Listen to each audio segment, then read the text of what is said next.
आवड तुला बेलाची, आवड तुला बेलाची, बेलाच्या पानाची.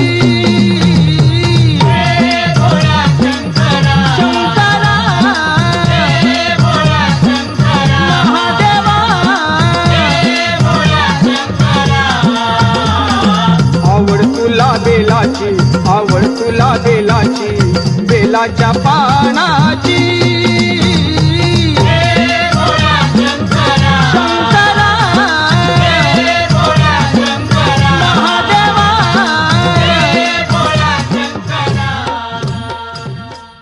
हे भोले बाबा, मेरे आई बाबा को हमेशा खुश रखो, मेरे भाइयों को अच्छी राह दिखाओ. मैं जानती हूँ भोले बाबा, आपकी कृपा सदा हम पर है. अहिल्या, अगं अहिल्या, चल जल्दी, चल यहाँ से. क्या हुआ? अरे 2 घोड़े पर सवार होके कोई इधर आ रहे हैं. शायद वह डाकू हो सकते हैं. डाकू हो सकते, पर है तो नहीं, या है भी? पहले आने तो दो. तुझे रुकना है तो रुक जा, हम तो चले. अहिल्या, चलो, वो देखो पास आ रहे हैं. चलो जल्दी.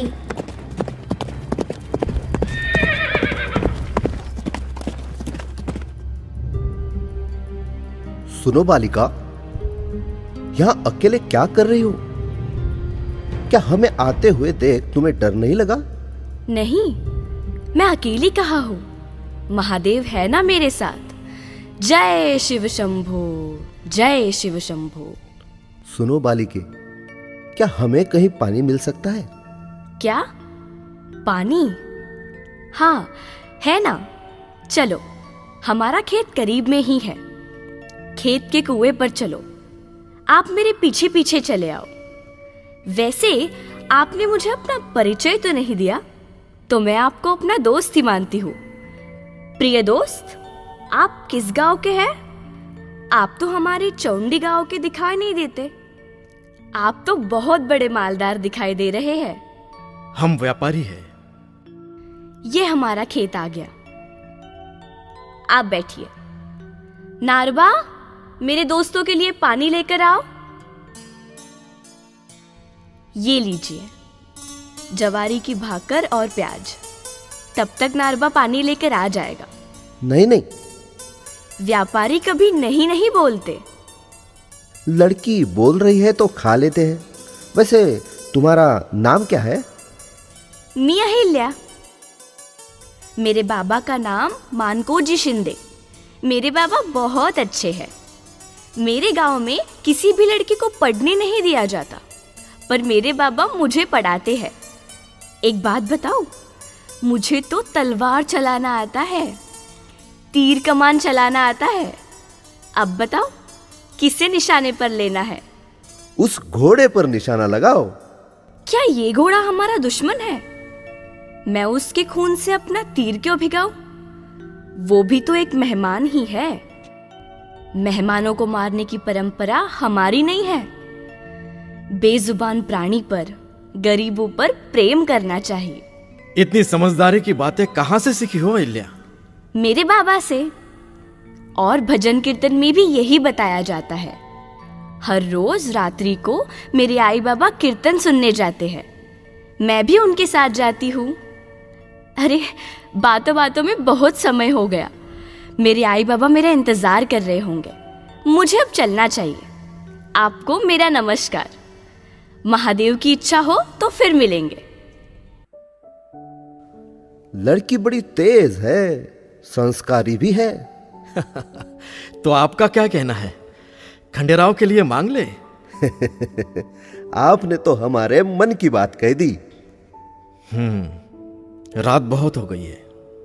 हाँ, विश्राम के लिए निकट के चौंडी गांव में चलते हैं.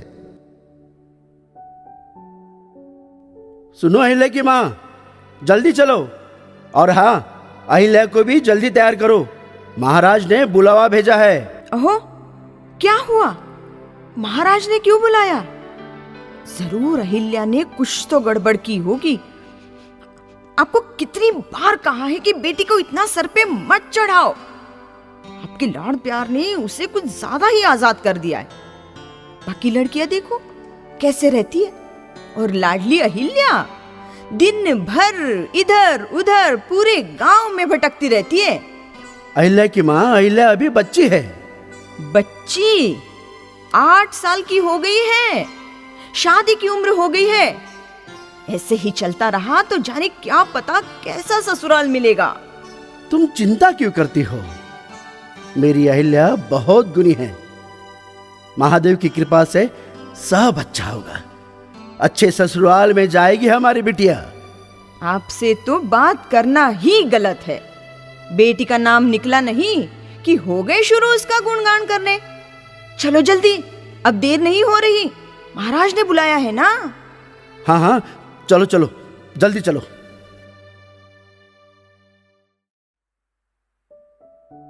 महाराज, हमें राज्य को लेकर चिंता हो रही है। आपकी चिंता हम समझ सकते हैं। कल सुबह की प्रहर में हम यहां से पुणे के लिए प्रस्थान करते हैं, किंतु जाने से पहले मानको जी शिंदे से बेटी अहिल्या का हाथ अपने खंडेराव के लिए मांग ले। नमस्कार महाराज, मानको जी शिंदे आए हैं। भेजो उन्हें। नमस्कार महाराज। आओ आओ मानको जी, सब खैरियत तो है? आपकी दया से सब ठीक है। अरे दोस्त, आप यहाँ हमारे घर में? ये काय बोलते? जानती है कौन है वो? क्षमा करो महाराज, बच्ची है। अहिल्या, अभी इधर आओ, महाराज से माफी मांगो। पर क्यों? मैंने क्या किया है? कहा ना माफी मांगो। जानती भी हो कौन है ये जिन्हें तुम अपना दोस्त कह रही हो? इंदौर के महाराज मल्हार राव होळकर है ये, और ये श्रीमान पेशवे है। मुझे माफ कर दो दोस्त, मुझे नहीं पता था कि आप महाराज हो। पर दोस्त, अब पता चल गया है तो अच्छा है। अब तो आप आराम से रह सकते हैं। अहिल्या, चलो जल्दी यहाँ से। भूलचूक के लिए क्षमा करना महाराज। अहिल्या की कोई गलती नहीं है। मैंने उसे पहले ही बता देना चाहिए था। इस अपराध के लिए आप मुझे जो भी दंड देंगे मुझे स्वीकार है। तुम्हारा दंड यह है कि हम अहिल्या का हाथ हमारी पुत्र वधू के रूप में आपसे मांगते हैं। महाराज, किंतु परंतु बाद में करें। अब आराम से जाइए और विवाह की तैयारी करिए।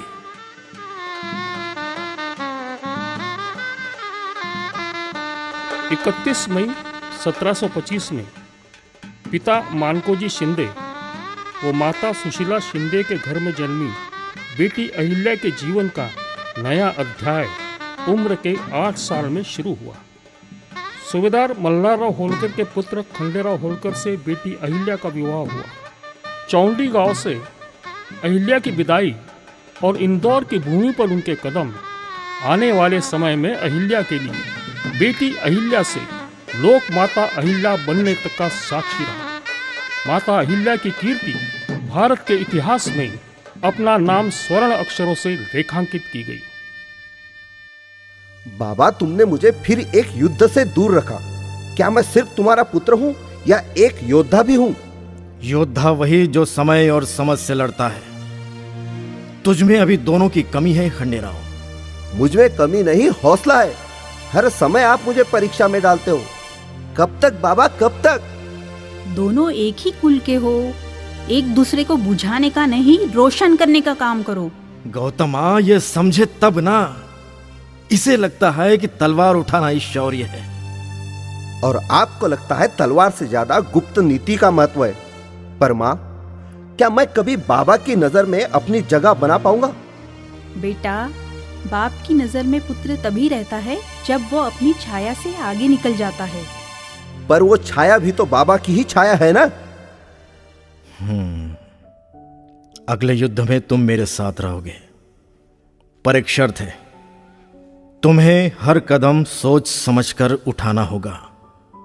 युद्ध सिर्फ तलवार से नहीं, बुद्धि से जीता जाता है। मैं शपथ लेता हूं बाबा। आज एक पिता ने पुत्र को अपना युवराज माना और एक माँ का हृदय शांत हुआ।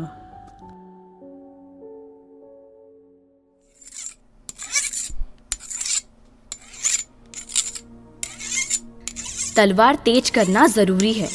हर वार की कीमत होती है, जमीन, जान या सम्मान। तो गर्व से नहीं बल्कि उद्देश्य से वार करो। क्रोध से प्रेरित तलवार दोनों तरफ से वार करती है। तुम रानी से ज्यादा सेनापति की तरह लगती हो। मैं वही हूँ जो मालवा को चाहिए। बस बस बस, ये सब बातें करने आई हो यहाँ पर? नहीं, आप फिर से गांव के मुखिया के साथ बैठक में क्यों नहीं आए, ये पूछने आई थी। बैठक में सब इंतजार कर रहे हैं। उन्हें इंतजार करने दो, उनका क्या, वे गरीब लोग ऐसे ही रोते रहेंगे। वे रो नहीं रहे हैं, वे पीड़ित है। आप एक दिन के लिए उनका नेतृत्व करने जा रहे हो। आपने उनकी बात सुननी चाहिए। नेतृत्व? तुम्हारा मतलब शासन करना है? मैं तलवार चलाना जानता हूं, हिसाब किताब और फसल का प्रबंधन करना नहीं। तलवार रक्षा तो कर सकती है, लेकिन यह हमारे लोगों को खाना नहीं खिला सकती। नेतृत्व के लिए ताकत से ज्यादा की जरूरत होती है। इसके लिए दूरदर्शिता की जरूरत होती है, करुणा की। और तुम्हें लगता है कि मुझ में दोनों की कमी है? मुझे लगता है कि आपके पास दोनों है, किंतु वे आपके अभिमान के नीचे दबे हुए हैं। तुम तो ऐसी बात कर रही हो जैसे कि तुमने ताज पहना हुआ है। शायद किसी को तो ऐसा करना चाहिए। तुम मुझे कभी कभी डराती हो अहिल्या। अच्छा, एक राजा जो अपनी रानी से डरता है, वह एक बेहतर राजा बन सकता है?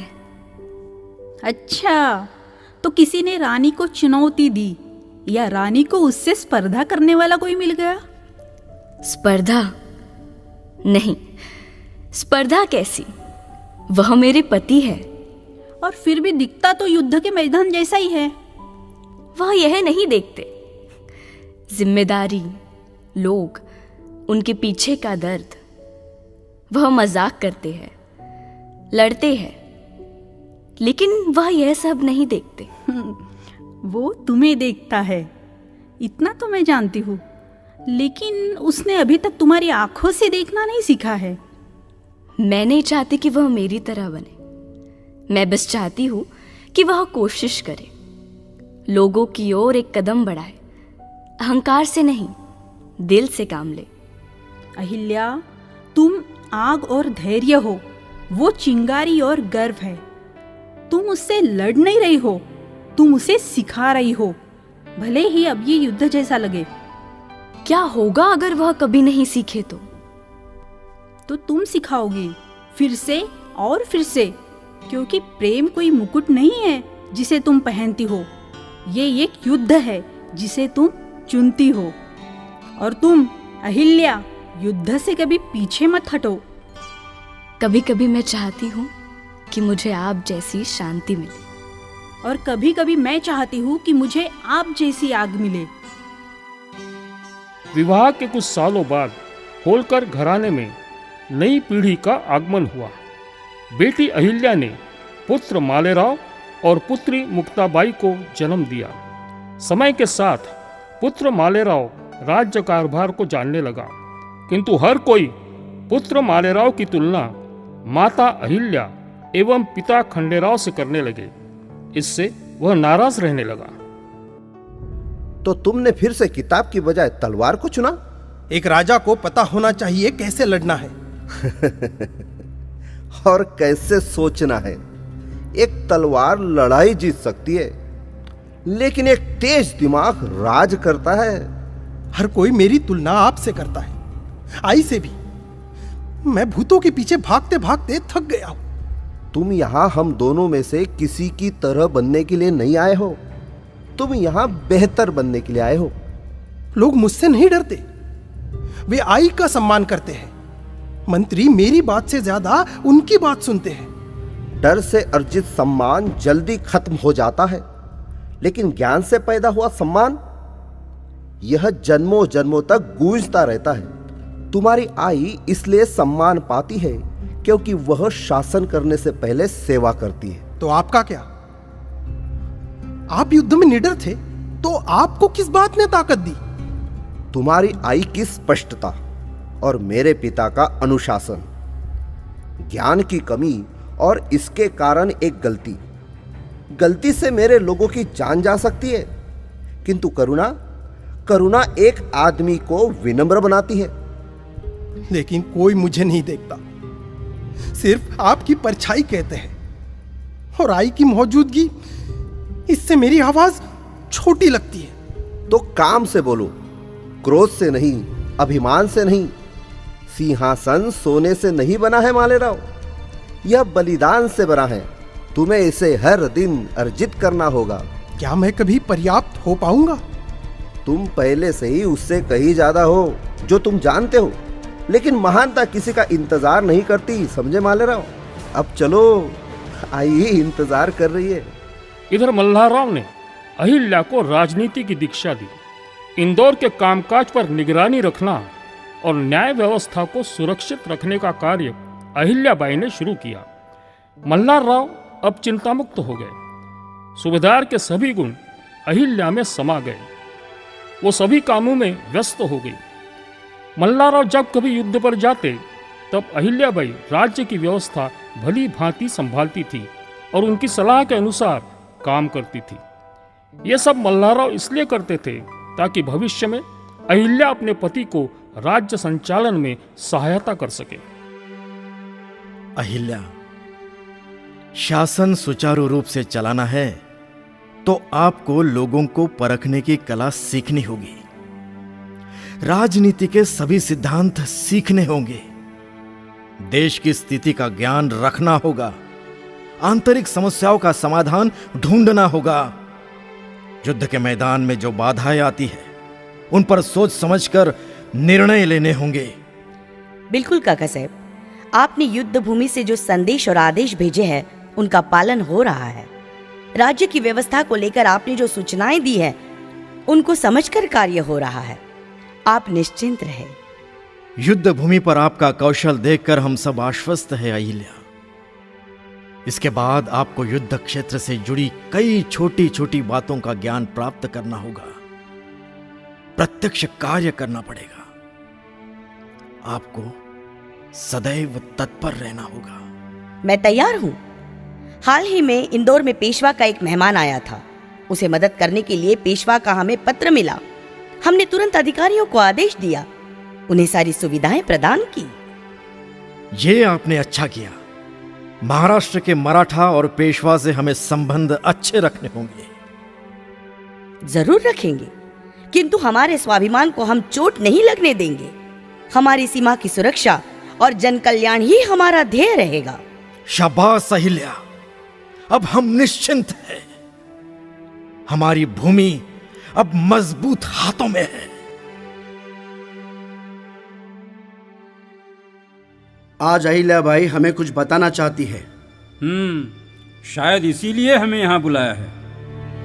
अहिल्या मातेचा विजय असो, विजय असो, अहिल्या मातेचा विजय असो, विजय असो, अहिल्या मातेचा विजय असो, विजय असो।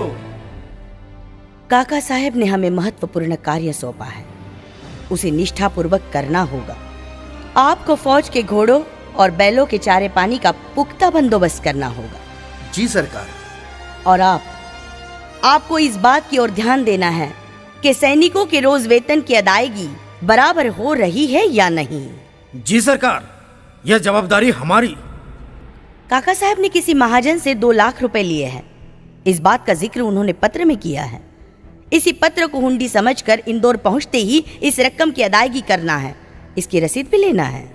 जी सरकार। हमें काका साहब के मार्गदर्शक तत्वों का पालन करना होगा। जरूरत पड़े तो पेशवा से भी सावधान रहना होगा। जब हमें पता चला कि पेशवा ने अंग्रेजों से संधि कर ली है, तब हमने पत्र लिखकर हमारे विचार स्पष्ट रूप से रखे। हमने उन्हें लिखा, अंग्रेजों से निकटता बढ़ाना भालू से निकटता बढ़ाने जैसा होगा। हमें इनसे बचकर रहना होगा। हमने नाना फडणवीस को भी सलाह दी है। नवाब भोसले और सब ने मिलकर अंग्रेजों को हराना चाहिए। तो साथियों, याद रहे, काका साहब आने से पहले हमारा तोपखाना तैयार रहना चाहिए। जय शिव शंभो।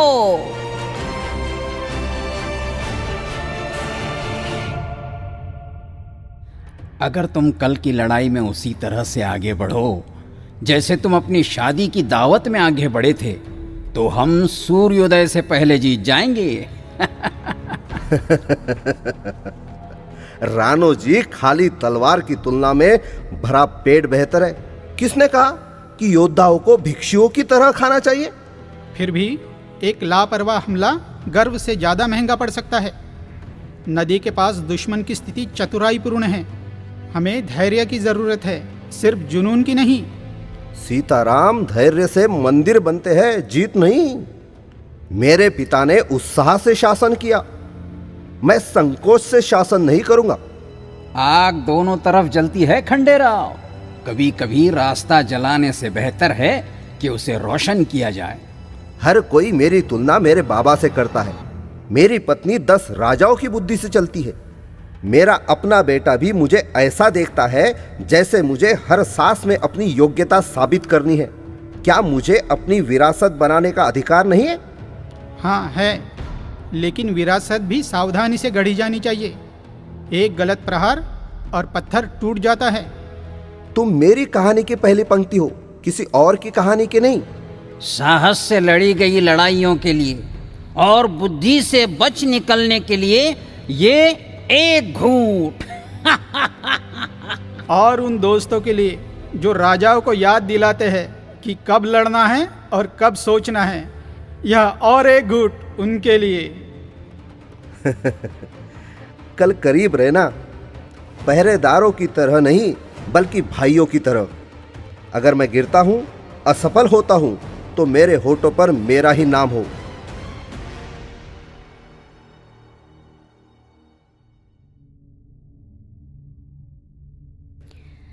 आप वापस आ गए? हाँ, नदी लाल हो गई है, लेकिन मालवा अभी भी खड़ा है। और आप? क्या आप अभी भी खड़े हो? मुश्किल से।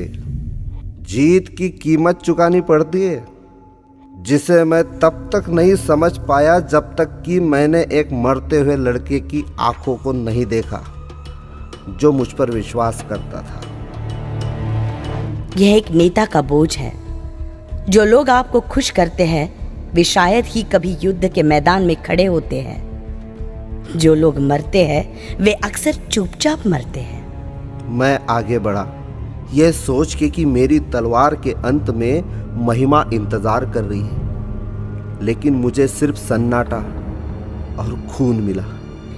महिमा आवाज नहीं करती, ये बलिदान के जरिए प्रकट होती है और उन लोगों के दिलों में बढ़ती है जिनकी आप रक्षा करते हो। मैं अपने पिता के लिए बेटे से बढ़कर बनना चाहता था, लेकिन अब मुझे आश्चर्य होता है, क्या मैं इसके लिए बना हूं? इसके लिए? आप अपने पिता नहीं हो, आप सिर्फ योद्धा भी नहीं हो। आप एक ऐसे व्यक्ति हो जो दुख महसूस कर सकता है और फिर भी नेतृत्व करता है। मालवा को ऐसे ही राजा की जरूरत है। और तुम्हारा क्या? तुम अपने दिमाग से, अपने दिल से नेतृत्व करती हो, और मैं आग की तरह आगे बढ़ता हूँ। मैं हमेशा आपके बगल में पानी की तरह रहूंगी, आपको शांत करने के लिए, बुझाने के लिए नहीं।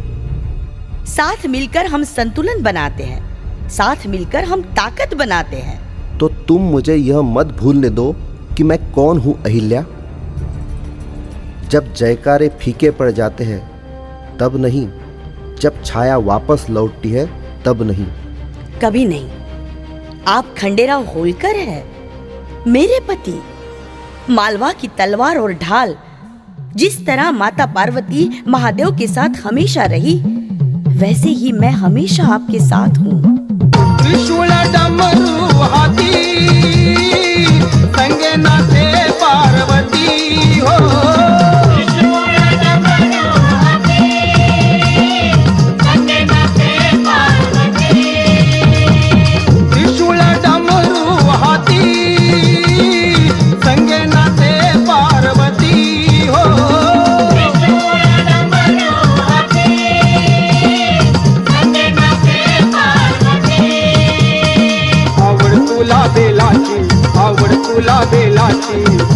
फुलाच्या पानाची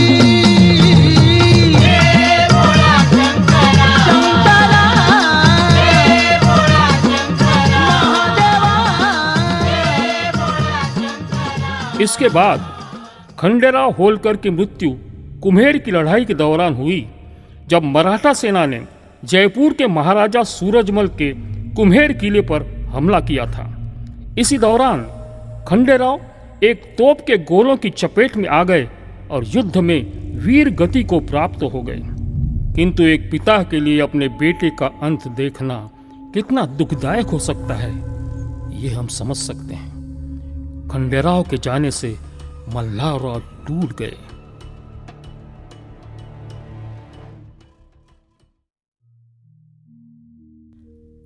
खंडेराव,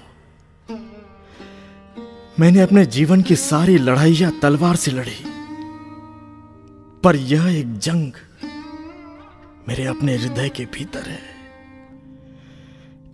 कैसे सहन करूं तेरी अनुपस्थिति।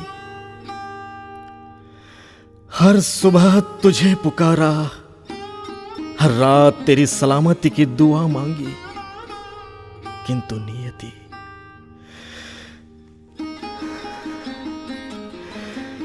नियति ने मेरा अभिमान भी छीन लिया, मेरा उत्तराधिकारी भी। क्या यही था विधि का विधान? मेरा नाम, मेरा वंश, मेरी आखिरी उम्मीद सब राख हो गई। अब मैं किससे लड़ूं? किसके लिए लड़ूं? आप अकेले इस दुख का भार क्यों उठाना चाहते हो? खंडेराव सिर्फ आपका नहीं, हमारा भी बेटा था। गौतमी, जब एक राजा अपने उत्तराधिकारी को खोता है, वह सिर्फ बेटे को नहीं खोता, वह अपना भविष्य खो देता है। खंडेराव मेरा स्वप्न था। अब मैं एक सूने वृक्ष की तरह खड़ा हूं, न फल है न छाया। वृक्ष चाहे कितना भी अकेला हो जाए, उसकी जड़ें जीवित रहे तो फिर से हरियाली लौट सकती है। अहिल्या, वो सिर्फ बहू नहीं, वह आपकी विचारधारा की असली उत्तराधिकारी है। शायद विधि का यही संकेत है। गौतमी, हां, मैं अहिल्या को तैयार करूंगा। खंडेराव की विरासत अब अहिल्या की हथेलियां संभालेंगी। मैं जानता हूं गौतमी, अहिल्या साहसी है। खंडेराव के दुख से निकलकर वह एक ताकत बनकर उभरेगी। बिल्कुल। अब चलिए थोड़ा विश्राम कर लीजिए।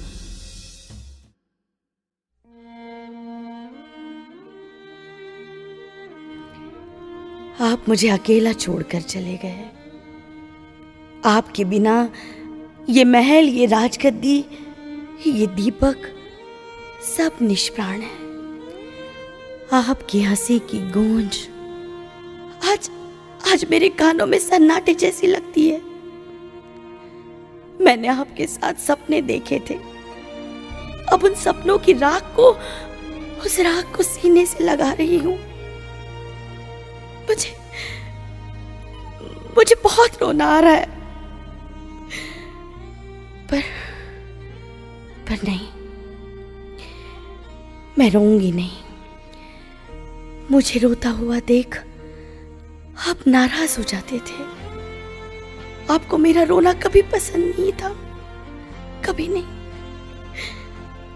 आप कहते थे तुम सिर्फ एक स्त्री नहीं, एक मां, एक स्त्री राजा, एक धर्म सेविका हो।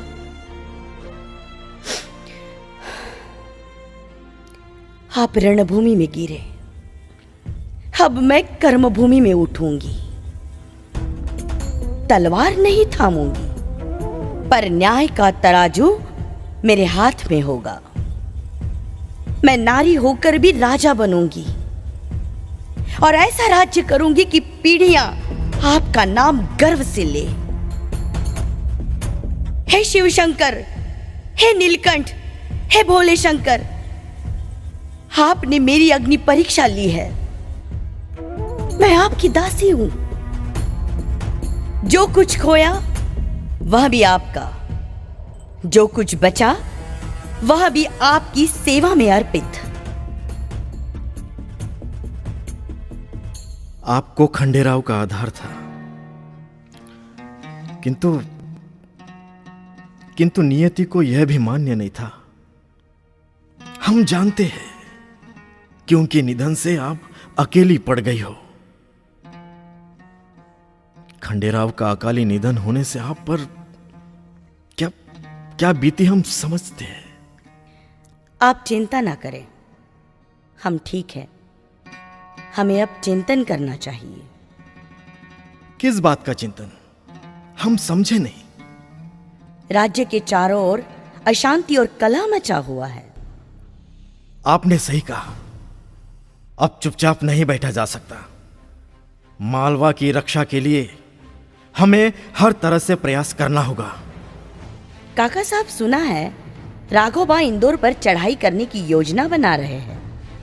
हम राघोबा को संदेश भेजेंगे कि आप जैसे वीरों का यह धर्म नहीं है कि एक स्त्री से लड़कर जीत प्राप्त करे। यदि मैं हार गई तो मुझे कोई बुरा नहीं कहेगा, लेकिन आपका पराजय आपकी गरिमा को खत्म कर देगा। अहिल्या, अब मैं पूर्ण रूप से चिंता मुक्त हूं। आपके कुशल नेतृत्व पर मुझे गर्व है। किंतु काका साहब, आप अभी भी चिंतित लग रहे हैं। हमारे गांव से आई एक खबर मुझे परेशान कर रही है। कुछ अशांति, बहुत ज्यादा कर, पानी को लेकर विवाद। इस समस्या को कैसे दूर करें, कुछ समझ नहीं रहा। ऐसे समय में तुम क्या करोगी अहिल्या? मैं सुनना शुरू करूंगी। सिर्फ पत्रों या संदेश वाहकों के जरिए नहीं, बल्कि किसी ऐसे व्यक्ति को भेजकर जो उनके बीच रह सके, उनका दर्द देख सके, उनकी जरूरतों को महसूस कर सके, उनके जीवन को समझ सके। आप शासक की तरह सोचती हो अहिल्या। सत्ता के लिए नहीं, बल्कि लोगों के हित के लिए। आप हमेशा कहते हैं राजा को धर्म की छाया होना चाहिए। मुझे याद है। आपने खंडेराव को खो दिया, फिर भी आप मजबूती से खड़ी रही। ऐसी स्थिति में दूसरे लोग दुख में डूब जाते हैं, लेकिन आपने दुख को ताकत में बदल दिया। मेरा दर्द मुझे ही सहना है, लेकिन लोग वे हमारी ओर देखते हैं। उन्हें हाथ चाहिए, ताज नहीं। उन्हें मां चाहिए, सिंहासन नहीं। आप कोई साधारण महिला नहीं है अहिल्या। मैं आप में एक रोशनी देखता हूं, जिसकी इस राज्य को जरूरत है। एक दिन सिंहासन आपका हो सकता है। क्या आप इसे स्वीकार करोगी? मैं स्वीकार करूंगी काका साहेब। सत्ता के लिए नहीं, बल्कि सेवा के लिए। मैं न्याय के साथ शासन करूंगी, और आपने मुझे जो धर्म सिखाया है उसे कायम रखूंगी। जय शिव शंभो, जय शिव शंभो।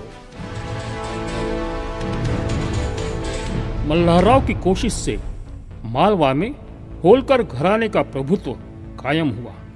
उसी समय राघोबा दादा पेशवा, शिंदे और मल्हारराव ने मिलकर काम किया। उत्तर भारत में अपनी गिरी हुई प्रतिष्ठा को पुनर्स्थापित किया, परंतु रास्ते में ही मल्हारराव की तबीयत अचानक खराब हो गई। वे बीच में ही लौट आए। फिरंगियों को देश से निकालने और अपने पुत्र की हत्या का बदला लेने की उनकी योजना उनके मन में ही रह गई। महाजी शिंदे, तुकोजी होलकर उनके साथ ही थे। महाराज, आपको आराम की आवश्यकता है। महाजी, अभी तो बहुत कुछ करना है। फिरंगियों से भी लड़ना है। वे हमारे शत्रु हैं। उन्होंने कपट नीति से हमें बांट दिया है।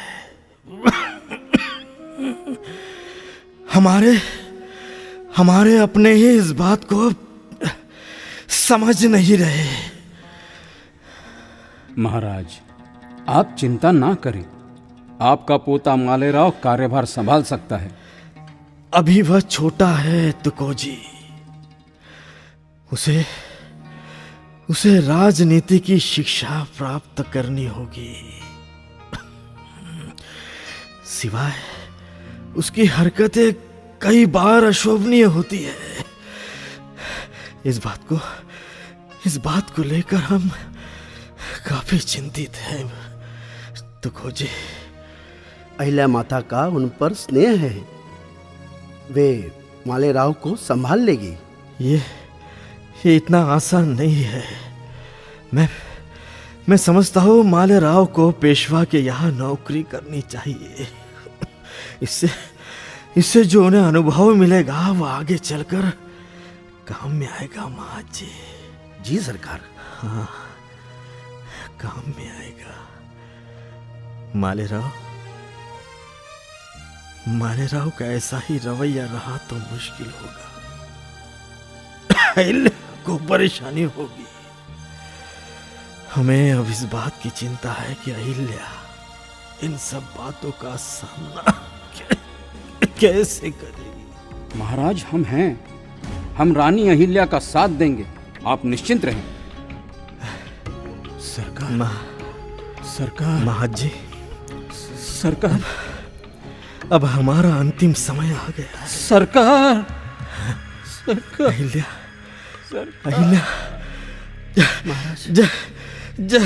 जय शिव महाराज, शिव शंभू महाराज। काका साहब, आप हमें हमेशा के लिए छोड़कर चले गए। अंतिम समय में मैं आपके साथ नहीं थी। इस बात का मुझे दुख है। आज मैं सही मानों में मैं अनाथ हो गई। अब मेरे जीवन का कोई सार नहीं, किंतु मुझे ये सब सहन करना होगा। मुझे ताकत के साथ खड़ा रहना होगा। कुछ कर्तव्य है कुछ कर्तव्य, उनका पालन करना होगा। मुझे मालूम नहीं मेरा पुत्र मालेराव हमारी अपेक्षाओं पर खरा उतरेगा या नहीं। आखिर वही तो होलकर साम्राज्य का राजा होगा, परंतु राजा बनने के लिए आवश्यक गुण उसमें है भी या नहीं, ये विचार मुझे सता रहे हैं काका साहब। हे महादेव, मुझे साहस दे, इस अग्नि दिव्य से निकलने की हिम्मत मुझे दे। प्रणाम माता। आइए मुनिम जी। माते, ये एक विधवा है, आपसे कुछ कहना चाहती है। कहिए। माते, मेरे पास बहुत पैसा है, लेकिन मेरा कोई बाल बच्चा नहीं है। कृपया मुझे किसी को गोद लेने की अनुमति दे, ताकि मैं इस पैसे का उपयोग कर सकूं और अपने वंश को आगे बढ़ा सकूं। आपका क्या कहना है मुनिम जी? इस महिला को गोद लेने की अनुमति देने में कोई आपत्ति नहीं है। वह बहुत अमीर है, लेकिन पहले यह तय करना होगा कि वह इसके लिए सरकार को कितना भुगतान करने को तैयार है। मैं सहमत हूं कि गोद लेने की अनुमति दी जानी चाहिए। अब धर्मशास्त्र के अनुसार गोद लेने का अधिकार तो उसे है, लेकिन पैसे लेकर गोद लेने की इजाजत देना धर्म के खिलाफ, ये घोर अन्याय होगा। हमने उससे जबरदस्ती पैसे लिए तो वहां डकैती होगी, इसलिए पैसे लेना उचित नहीं है। सरकार, तापीदास की पत्नी आपसे मिलने आई है। कहिए, आपकी क्या समस्या है? मेरी संपत्ति कुल 4 लाख की है। मेरे पति तापीदास का भी निधन हो चुका है। हम निसंतान हैं। अब हमारा इस दुनिया में कोई नहीं है। आपने लोक कल्याण और समाज सेवा का बीड़ा उठाया है। आखिर आप कहना क्या चाहती हो? मैं मेरी पूरी संपत्ति आपके इस पवित्र कार्य के लिए दान करना चाहती हूँ। मैं समझती हूँ ऐसा करने से मेरी संपत्ति का उचित विनियोग होगा। आपके विचार प्रशंसनीय है, किंतु मैं यह संपत्ति ले नहीं सकती। मेरे संस्कार मुझे ये सब करने की इजाजत नहीं देते, इसलिए मैं आपको एक सुझाव देती हूँ। जी, आप जैसा चाहोगी वैसा ही होगा। आप अपनी संपत्ति लोकोपयोगी सार्वजनिक कार्य में खर्च करें। इससे तुम्हारे पति का नाम होगा उनकी आत्मा को शांति मिलेगी और आपको भी समाधान मिलेगा। प्रजा की सेवा ही ईश्वर की सेवा है। जी, आपने मुझे उचित मार्ग दिखाया है। मैं आपकी सदैव ऋणी रहूंगी। अहिल्या मातेचा विजय असो। कर्मयोगिनी अहिल्या माता को प्रणाम। उनके साहस को प्रणाम, उनकी वीरता को प्रणाम, उनकी निपुणता को प्रणाम, उनकी लोक भावना को प्रणाम, उनकी देश सेवा को प्रणाम, उनकी राजनीति को प्रणाम। कर्मयोगिनी अहिल्या माता को प्रणाम। आई मेरा मार्गदर्शन करती है, लेकिन कभी कभी उसकी चुप्पी भी एक परीक्षा की तरह लगती है। वो सब कुछ देखती है, यहां तक कि मेरी हिचकिचाहट भी। मैं क्या करूं गोविंद? तुम्हें लगता है कि वह तुम पर भरोसा नहीं करती? मुझे लगता है कवि, उसे सिंहासन पर बैठे हुए लड़के से ज्यादा भरोसा है। तो साबित करो कि तुम एक लड़के से ज्यादा हो। कैसे? मैं हिचकिचाता हूं और लोग मुझे कमजोर कहते हैं। मैं काम करता हूं और वे मुझे लापरवाह कहते हैं। मुझे मेरे अपने नाम से नहीं, बल्कि होलकर, अहिल्याबाई, खंडेराव के नाम से आका जाता है। तुम मालेराव हो, यह नाम एक दिन मायने रखेगा। इतिहास को अपनी आवाज से प्रतिध्वनित करने दो, ना कि सिर्फ अपने वंश को। क्या होगा अगर मेरी आवाज आदेश देने के समय टूट जाए? फिर हम तुम्हारे पीछे खड़े रहेंगे दोस्त बनकर, और तब तक चिल्लाते रहेंगे जब तक तुम्हारी आवाज वापस नहीं आ जाती। तुम्हारा मुकुट भले ही भारी हो, लेकिन हम तुम्हारा दिल रखते हैं मालेराव। इसी तरह राजा इंसान बने रहते हैं। तो मुझसे ये वादा करो, जब मैं भूल जाऊं कि मैं कौन हूं, आप मुझे याद दिलाना। हमेशा। महाराज, साक्ष्य स्पष्ट रूप से बताते हैं, गोविंद ने गुप्त रूप से पटवर्धन के दूत से मुलाकात की थी। उस सप्ताह के दौरान हमारे अनाज के लदान को रोक दिया गया था। क्या ये सच है गोविंद? हाँ, मैं उनसे मिला था, लेकिन यह विश्वासघात के लिए नहीं था। वह मेरा चचेरा भाई है। हमने परिवार के बारे में बात की, राजनीति के बारे में नहीं। लेकिन समय बहुत करीब से मेल खाता है। क्या हम संयोग पर विश्वास करें जब मालवा के भंडार खत्म हो जाएं? गोविंद वफादार है। वह मालवा की सुरक्षा का कभी व्यापार नहीं करेगा, खून के लिए भी नहीं। चुप रहो। क्या तुम ये समझते हो गोविंद कि मैं बहुत नरम हूं, कि मैं कानून से नहीं बल्कि भावनाओं से शासन करता हूं? मैं तुम्हारे डर से शासित होने के बजाय तुम्हारे दिल से न्याय पाना पसंद करूंगा। और अगर तुम्हारे दिल ने मुझे गलत राह दिखाई तो क्या होगा? तो मुझे सजा दो मालेराव, लेकिन खुद को साबित करने की कोशिश करने वाले शासक की तरह नहीं। अगर मैं दोषी हूं तो मुझे सजा दो, इसलिए नहीं कि तुम्हें डर है कि वे तुम्हें कमजोर कहेंगे। कभी कभी दया कमजोरी नहीं होती, बल्कि छिपी हुई बुद्धिमत्ता होती है। उसे छोड़ दो, लेकिन उस पर नजर रखो। जब तक हमें सबूत न मिल जाए किसी न किसी तरह, तब तक।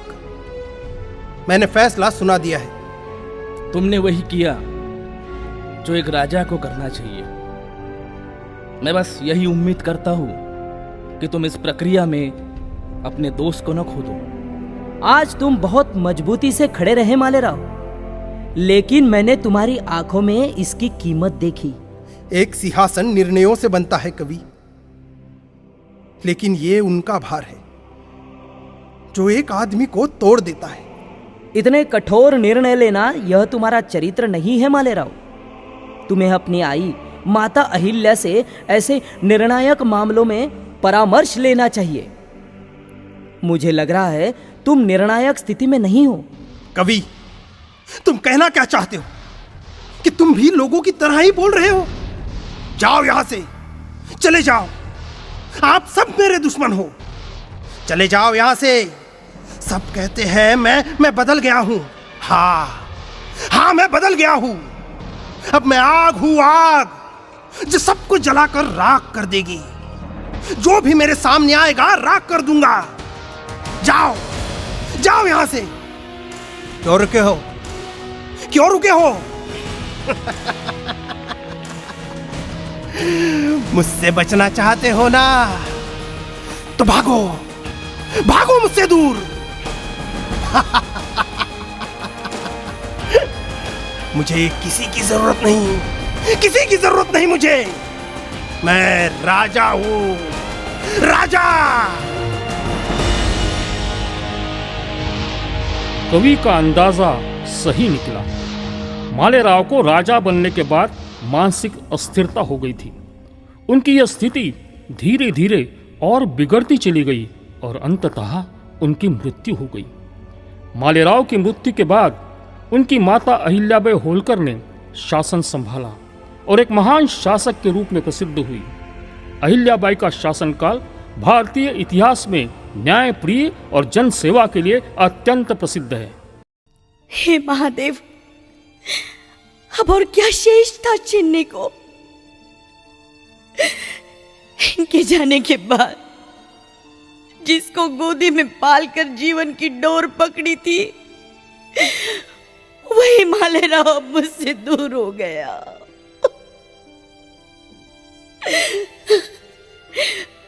मेरे जीवन में बचा ही क्या है? अब क्या बचा है?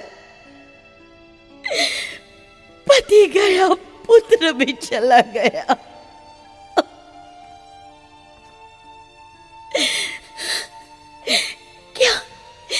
क्या मां का हृदय इतना दृढ़ हो सकता है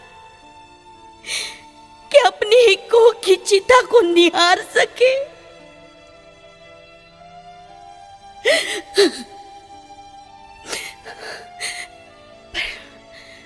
पर मैं जानती हूं,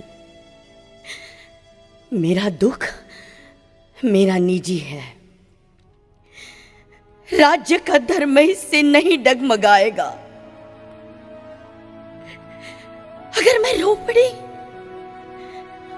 मैं रो पड़ी तो सारा महेश्वर थर्रा जाएगा।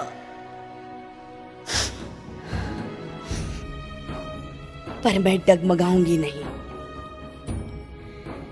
क्योंकि अब मुझे मां नहीं, मातृ रूपिणी रानी बनना होगा।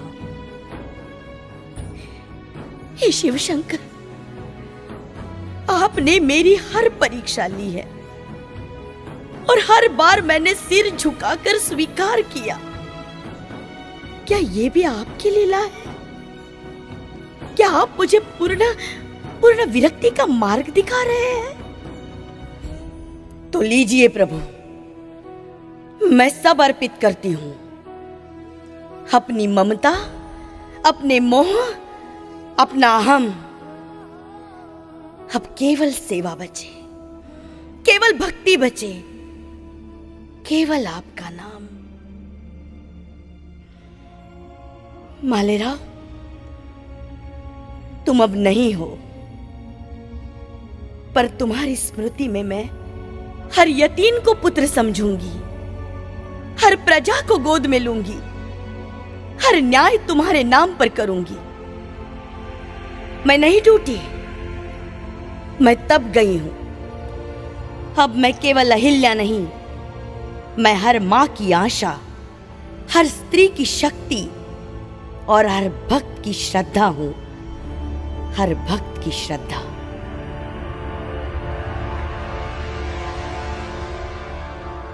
प्रणाम माते।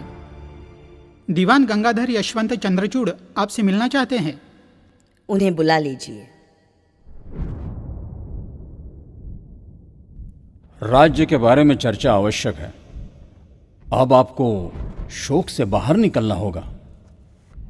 मेरे पति का निधन हो गया। मेरा बेटा मालेराव वो भी नहीं रहा। मेरे काका साहब जो मेरी हिम्मत बढ़ाते थे, वो भी मुझे अनाथ छोड़कर चले गए। मेरा नाती छोटी उम्र में चला गया। उसके जाने से मेरे दामाद यह दुख सह नहीं पाए और वो भी चल बसे। उनके वियोग में मेरी बेटी मुक्ता सती चली गई। एक एक कर मेरे घर के 25 लोग दुनिया छोड़ चुके हैं और आप कहते हो शोक मत करो। शायद आपका कहना उचित है। आप विगत 40 वर्षों से दिवंगत काका साहब के साथ जो हो। ये सच है, परंतु सच यह भी है कि राज्य के सामने आज बहुत बड़ा संकट है। राज्य कैसे चलाया जाए। आपके रहते हुए चिंता किस बात की? आपको स्थिति से अवगत कराना मेरा कर्तव्य है। धर्मानुसार महिला राज्य की गद्दी पर नहीं बैठ सकती, इसलिए मैं सलाह देता हूं कि एक बच्चे को गोद लेकर उसे गद्दी पर बिठाया जाए। उसके नाम से हम राज्य का कारोबार चलाएंगे। मुझे गोद पुत्र गोद लेना उचित नहीं लगता। अहिल्याबाई, मैं आपके जन्म से पहले से होलकर के पास हूं। मुझे राज्य का हित किस में है यह आपसे अधिक अच्छी तरह से समझता है। पिछले 8 दिनों से मैं आपकी भेंट की प्रतीक्षा में था। चाहे जो भी हो, मैं बच्चा गोद नहीं लूंगी। तो फिर क्या करोगी इस राज्य का? क्या करोगी इस राज्य का जिसे सूबेदार मल्हार राव ने खून बहाकर निर्माण किया है? इसे डुबो दोगी या चोरों को दे दोगी? तात्या, यहाँ आपकी जबरदस्ती और धमकी है। राज्य की रक्षा के लिए मुझे ऐसा करना पड़ रहा है। अहिल्याबाई, आपको राजनीति के दांव पेच नहीं समझते, यही आपका कहना है? तो सुनिए, यह हमारा घरेलू मामला है। राघोबा दादा श्रीमंत पेशवे के चचेरे भाई है तो क्या हुआ? क्या उन्हें राज्य का अधिकार दिया जा सकता है? मेरा मालेराव बाबा जाने के बाद होलकर वंश डूब गया है। अब काका साहब के बाद जिंदा रहने वाले जिन 2 पुरुषों का अधिकार रहा होता, उनमें से एक की मैं पत्नी हूं और दूसरे की मां। इसलिए होलकर की गद्दी पर बैठने वाला लड़का पसंद करना या नहीं करना, इसका अधिकार केवल मुझे है। मुझे जिस दिन लगेगा कि शासन चलाने के लिए मुझे किसी को गोद लेना चाहिए, तब मैं शायद ऐसा करूंगी, किंतु आपके कहने से नहीं। मेरे ऊपर कितनी भी मुसीबतें आए, मैं मेरे अधिकार का उपयोग करने में पीछे नहीं हटूंगी। इस बात का एहसास आपने रखना चाहिए। इसके बाद मुझसे आप इस संबंध में चर्चा ना करें और इस बात को आप अच्छी तरह से समझ लें। अब आप जा सकते हैं।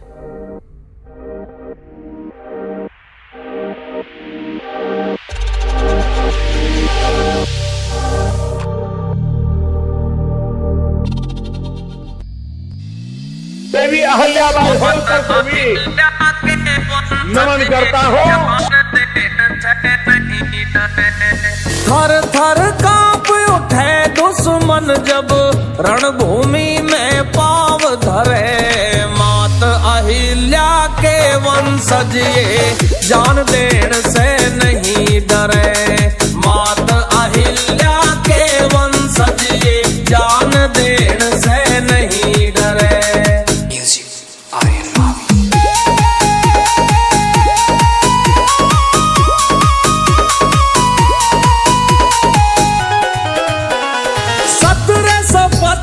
में जन्मी छोड़ी महाराष्ट्र का नाम किया।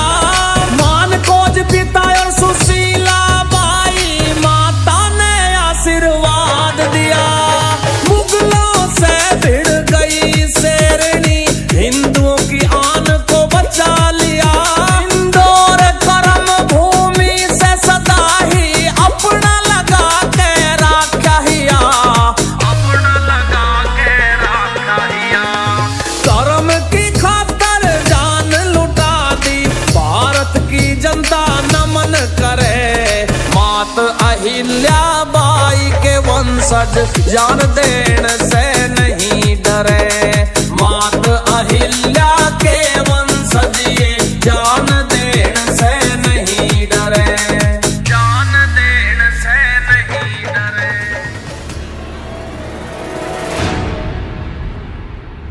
सम्मानित नागरिकों, मैं आज आपके सामने एक रानी के रूप में नहीं, बल्कि जनता के सेवक के रूप में खड़ी हूं। हम अपने देश के इतिहास के समृद्ध ताने बाने में बुने हुए क्षणभंगुर धागे हैं। कोई राज्य तब समृद्ध नहीं होता जब उसका शासक धन इकट्ठा करता है, बल्कि तब समृद्ध होता है जब उस धन को उसकी सीमाओं के भीतर प्रत्येक पुरुष, महिला और बच्चे के जीवन के उत्थान के लिए साझा किया जाता है। मेरे प्यारे नागरिकों, अपने चारों ओर देखो, हमारी ताकत एकता में निहित है। आइए हम उन स्मारकों के लिए नहीं, बल्कि उन दिलों के लिए जाने जाएं जिन्हें हम छूते हैं और जिन जिंदगियों को हम बदलते हैं। एक न्यायप्रिय शासक अहंकार के सिंहासन पर नहीं बैठता है, बल्कि लोगों के बीच चलता है, उनकी समस्याओं को सुनता है और उनकी चिंताओं को दूर करता है। मैं अटूट समर्पण के साथ आपकी सेवा करने, हमारे राज्य की भलाई के लिए अथक प्रयास करने की प्रतिज्ञा करती हूँ। इंदौर में शासन करया आपने खुद अपनी हुंकारों से, दुश्मन की सेना कांपे थी अहिल्या की ललकारों से। छाती में भाले गाड़ दिए, सर काट दिए तलवारों से, नाम अमर कर दिया जगत में, बचा लिए अंधियारों से, सब बचा लिए अंधियारों से। रण कौशल ऐसा दिखलाया, मौत से दुश्मन करे परे, मात अहिल्या बाई के वंशज जान देन से नहीं डरे। मात अहिल्या के वंशज ये जान देन से नहीं डरे, जान देन से नहीं डरे।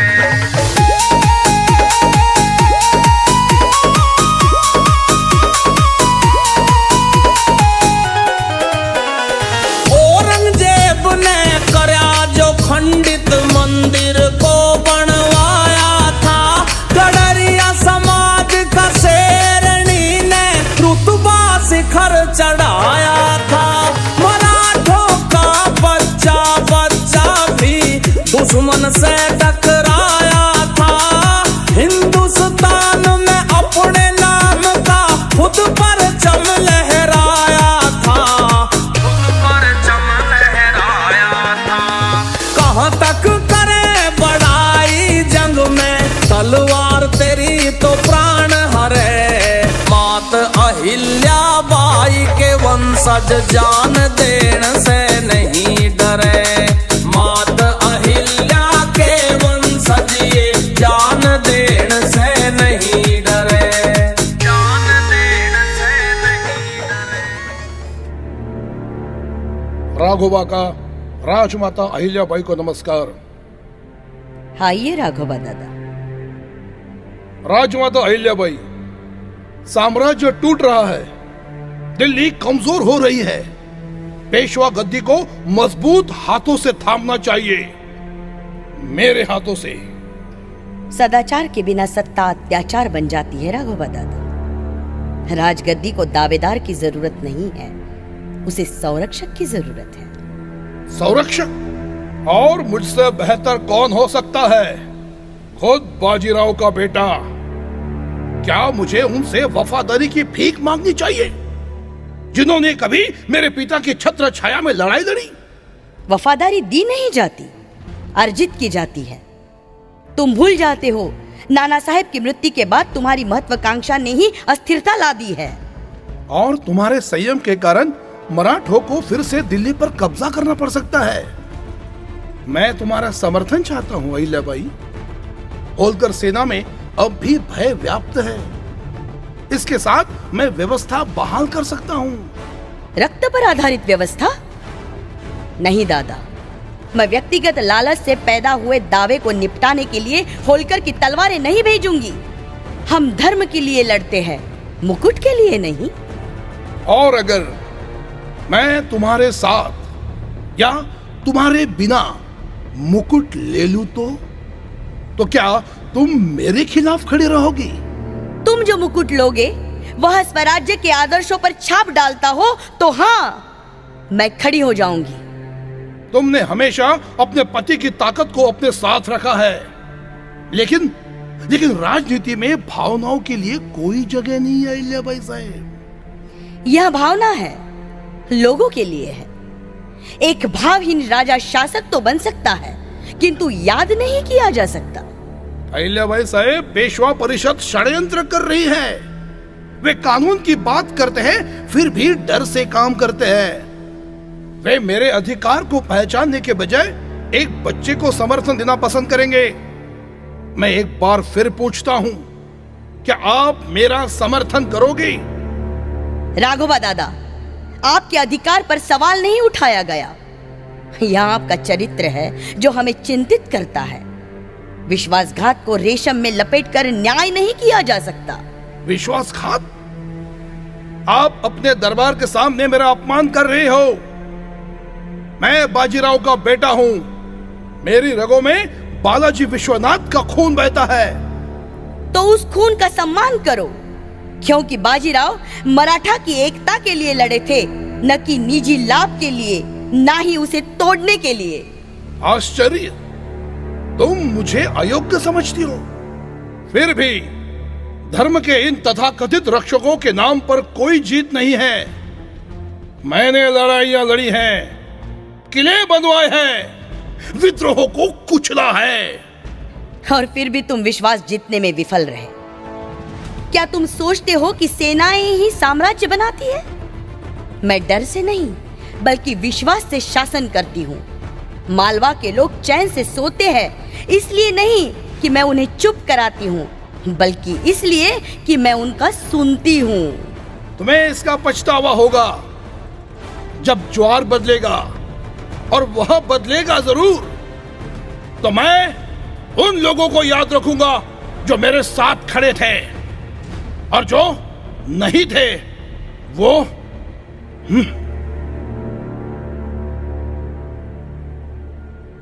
उसे सत्ता का पीछा करने दो, हम लोगों को संभालेंगे। राजमाता, महाजी शिंदे ने अपना हाथ बढ़ाया है। वह राघोबा के खिलाफ और युवा पेशवा माधवराव द्वितीय के समर्थन में एक संयुक्त मोर्चे का प्रस्ताव रखते हैं। सिंधिया चतुर है। वह जानते हैं कि राघोबा की अराजकता मराठों से ज्यादा अंग्रेजों के काम आती है। लेकिन क्या महादजी एकता चाहते हैं या प्रभुत्व? वह राघोबा को नियंत्रित करना चाहते हैं। लेकिन पूना में हो रही कानाफूसी कहती है कि एक बार यह मामला सुलझ जाने के बाद उनकी नजर पुणे पर ही है। पुणे को एक और ताज की भूखी तलवार की जरूरत नहीं है। हम अभी के लिए सिंधिया का समर्थन करते हैं, लेकिन हम उन्हें राज्य की चाबियां नहीं सौंपेंगे। राजमाता, मैंने एक सवार आते देखा जिसके हाथ में राघोबा की मोहर है। बाघ लंगड़ाता हुआ जंगल में वापस चला जाता है, जिसका उसने कभी मजाक उड़ाया था। उन्होंने मुझे धोखा दिया है अहिल्याबाई। अंग्रेज वादे तोड़ते हैं, सिंधिया सहयोग जुटाता है, ग्वालियर भी उसके आगे झुकता है। लेकिन आप और आपका नाम अभी भी श्रद्धा का पात्र है। आप सैनिकों के साथ नहीं, बल्कि पछतावे के साथ आए हैं। मुझे बताओ राघोबा दादा, अब आप क्या चाहते हैं? सत्ता या मुक्ति? एक जगह इतिहास में एक गद्दार के रूप में नहीं, बल्कि एक ऐसे व्यक्ति के रूप में जिसने अपने विश्वास के लिए लड़ाई लड़ी। तो गरिमा के साथ लड़ो, अपना दावा वापस ले लो। बेटे पेशवा को शासन करने दो, उसे सलाह दो, प्रतिस्पर्धा नहीं, सम्मान के साथ याद किए जाने में अभी भी बहुत देर नहीं हुई है। और अगर मैं मना कर दूं? तब तो तुम महेश्वर के दरवाजे भी अपने लिए बंद पाओगे और इतिहास भी। सेनापति, महेश्वर से महादजी सिंधिया को एक पत्र भेजो और उसमें लिखो, मराठा हाथों से मराठा शक्ति का पुनर्निर्माण करो। मैं अहिल्याबाई होलकर पेशवा साम्राज्य को बहाल करने के लिए होलकर समर्थन की प्रतिज्ञा करती हूँ। किसी व्यक्ति के लिए नहीं, बल्कि उन लोगों के लिए जिन्हें इसे संरक्षित करना है। हम अपनी आवाज उठाएंगे, लेकिन अपना ताज नहीं। संदेश भेजे, होलकर स्वराज्य का समर्थन करेंगे, वर्चस्व का नहीं। अहिल्या मातेचा विजय असो, विजय असो। अहिल्या मातेचा विजय असो, विजय असो। अहिल्या मातेचा विजय असो, विजय असो। गंगा जल के समान निर्मल, बात पर सदैव अटल, करती जो प्रथम पहल, चिंता प्रजा की पल पल। अहिल्या माता को प्रणाम, अहिल्या माता को प्रणाम। देश की एक शान, कर्तव्य जिसका महान, बनाई अपनी पहचान। लोक माता वो महान, अहिल्या माता को प्रणाम, अहिल्या माता को प्रणाम। शुद्ध आचार विचार, एक पक्का निर्धार, करके शत्रु पर प्रहार, दिया प्रजा को आधार। अहिल्या माता को प्रणाम, अहिल्या माता को प्रणाम। राज्य का कारोबार सुचारू रूप से चले, इसके लिए माता अहिल्या निष्ठा से अपना कार्य करती रही। राज्य में स्थिरता के साथ शांति का माहौल बना रहे, यही उनका ध्येय था। राजनैतिक कार्य के साथ मंदिर निर्माण, वास्तुकला, वन संरक्षण, मार्गों के निर्माण एवं संस्कृति का जतन इस दृष्टि से कार्य करने लगी। सेनापति हरिराम, इस भूमि ने बहुत से युद्ध देखे हैं। अब समय है कि हम शांति को पत्थरों में गढ़े। अब किले नहीं, मंदिर बनेंगे। महारानी, आपकी दृष्टि ही राज्य की शक्ति है। कृपया बताइए, सबसे पहले कहां से आरंभ करें? काशी विश्वनाथ, सोमनाथ और त्र्यंबकेश्वर, ये तीर्थ पुनः जागृत होने चाहिए। पर शुरुआत यही महेश्वर से होगी। यहाँ एक भव्य मंदिर बनेगा, उसके समीप पाठशाला और यात्रियों के लिए धर्मशाला भी। मैं उज्जैन से कुशल शिल्पकार और वास्तुकार बुलवाता हूँ। हाँ, परंतु केवल कुशलता नहीं, आस्था भी होनी चाहिए। यह निर्माण नहीं, एक साधना है, हर पत्थर में भक्ति झलके। और सुरक्षा व्यवस्था? महारानी, मराठा प्रदेश अभी भी अशांत है। हम किलों को नहीं भूलेंगे, लेकिन आत्मा की रक्षा भी उतनी ही जरूरी है। हमारे शत्रु यह देखे कि हम केवल दीवारें नहीं, संस्कृति भी गढ़ते हैं। माँ को एक धाम चाहिए और इस भूमि को एक पहचान। किंतु माता, इस भूमि की शीतलता दिन ब दिन कम होते जा रही है। बिल्कुल, भूमि की शीतलता जंगलों से है। लोग गलत सोचते हैं कि यहाँ जंगल केवल लकड़ी का भंडार है, किंतु नहीं, यह हमारी धरोहर है, हमारा श्वास है। इसे बचाना हमारा धर्म है। महारानी, आपने अब तक मंदिर, धर्मशाला, पाठशालाओं की बात की, अब जंगल की योजना? एक समृद्ध राज्य केवल इमारतों से नहीं बनता। जब तक नदियां बहे, पेड़ खड़े रहे, पशु निर्भय घूमे, तभी राज्य सच्चे अर्थों में सुखी होगा। आप आदेश दें माता, अब करना क्या है? गांव में कुएं खुदवाए, इन जंगलों को अनियंत्रित कटाई से बचाने के प्रयास करें। हर गांव के पास एक राजवन होगा, जहां से केवल आवश्यकता अनुसार ही लकड़ी ली जाएगी, और औषधीय पौधों के बागान की व्यवस्था करें। बच्चों को शिक्षा दे कि वृक्ष पूजा केवल व्रत नहीं, संरक्षण है। महारानी, अभियंता जी आए हैं। नमस्कार माँ साहेब। मिट्टी से राज्य को जोड़ने का कार्य तेजी से शुरू है माता। मार्ग केवल मिट्टी के नहीं होते, वे विश्वास और विकास के रास्ते होते हैं। अब समय है कि हर गांव, हर तीर्थ, हर मंडी एक दूसरे से जुड़े। महारानी, कई गांवों तक पहुंचना कठिन है, रास्ते कच्चे हैं और बरसात में कट जाते हैं। माँ साहेब, यह मार्ग अगर नर्मदा के किनारे से निकले तो व्यापार भी बढ़ेगा और यात्री भी सुरक्षित रहेंगे। ठीक कहा। नर्मदा केवल हमारी माता नहीं, हमारी जीवन रेखा भी है। उसके किनारे बसे गांवों को जोड़ना हमारा कर्तव्य है। महारानी, क्या इन रास्तों के साथ धर्मशालाएं भी बनाई जाएगी? यात्रियों को रुकने का ठिकाना चाहिए। हर 10 कोस पर विश्राम गृह बनेंगे, जहां पानी हो, छाया हो और भोजन मिले। और रास्तों के किनारे पीपल और नीम के वृक्ष लगाए जाएंगे, ताकि छाया बनी रहे। मार्गों से व्यापार बढ़ेगा, लेकिन क्या हम सुरक्षा के लिए भी कुछ प्रबंध करेंगे?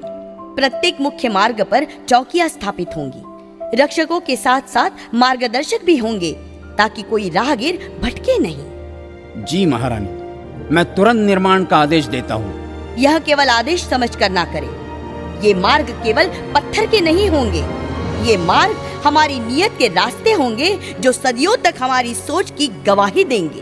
अहिल्या मातेचा विजय असो, विजय असो, अहिल्या मातेचा विजय असो, विजय असो। इस तरह माता अहिल्या अपने कार्य में निरंतर जुटी रही, किंतु उम्र और समय का चक्र कभी रुकता नहीं। लोकमाता अहिल्या ज्वार से पीड़ित हो गई, फिर भी उनकी कार्यनिष्ठा आखिरी समय तक रही। जाते जाते वो हमें सत्कर्म का पाठ दे गई। हे शिव शंभो, अब मेरी यात्रा पूर्ण होने को है। शरीर क्षीण हो चला है, पर मन आज भी उसी सेवा की लौ में चलता है। क्या मैंने अपना कर्तव्य निभाया? क्या प्रजा को वह न्याय, वह ममता मिली जिसके वे अधिकारी थे? मैंने राजमहल को तपोवन बनाया, धर्म को राजनीति से ऊपर रखा। जहां अंधकार था वहां दीप जलाया। जो स्त्री एक ग्राम की पुत्री थी, वह सम्राट की कैसे बनी? यह तो तुम्हारी ही लीला है प्रभु। मैंने तो बस उस राह को स्वीकार किया जो तुमने दिखाया। हर निर्णय, हर निर्माण, हर सेवा तुम्हारी चरणों में समर्पित है। हे भोलेनाथ, यदि कुछ शेष है तो ये प्रार्थना है, मेरे बाद जो आए वे भी नीति और धर्म के पथ पर चले।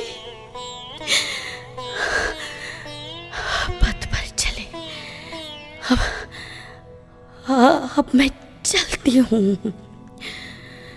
भोलेनाथ, न राज सिंहासन साथ जाएगा, न कीर्ति। साथ जाएंगे तो बस कर्म और तुम्हारा नाम। हर हर महादेव। जय जय शिव शंभो, जय शिव शंभो।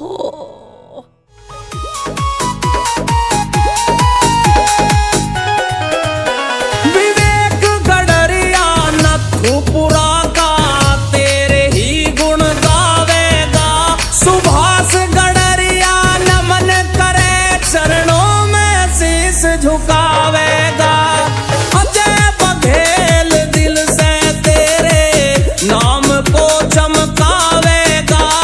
तेरे नाम की छाया में बच्चा बच्चा सुख पावेगा, बच्चा बच्चा सुख पावेगा। 31 मई को निकले काफिला, बिल्कुल चक्का जाम करे। मात अहिल्या बाई के वंशज जान दे